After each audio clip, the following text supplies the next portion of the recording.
ఎక్కడైతే ప్రత్యేకించి అల్ కసం బ్రిగేడ్స్కి సంబంధించినటువంటి కీలకమైన వాళ్ళని టచ్ చేయడానికి ఇటు ఇజ్రాయెల్ ప్రయత్నిస్తుంది, ఇజ్రాయెల్కి సంబంధించినటువంటి సైన్యాన్ని టార్గెట్ చేయడానికి ఇప్పుడు లెబనాన్, హెజ్బుల్లా వీళ్ళందరూ ప్రయత్నిస్తుంటారు.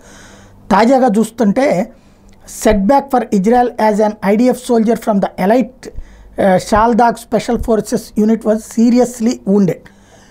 The Israel Defense Force confirmed that the soldier suffered injuries during a battle in the north of the Gaza Strip.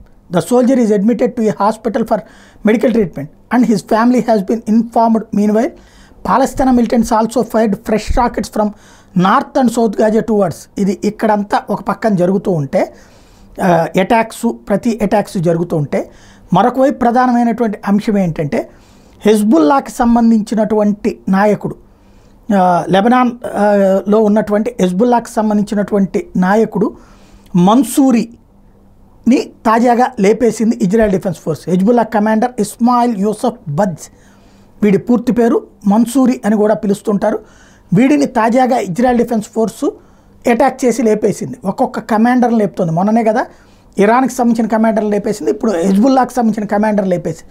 దీంతో ఆగ్రహంతో గంగవెర్రులెత్తిపోయినటువంటి ఏదైతే ఈ హెజ్బుల్లా తీవ్రవాద సంస్థ ఇరాన్ మీద ఎడతెరిపి లేకుండా అటాక్స్ చేసింది. కత్యూషా రాకెట్లు, ఏదైతే ఇరాన్ తయారు చేసినటువంటి కత్యూషా రాకెట్లతో ఇజ్రాయెల్ మీద విరుచుకుపడింది.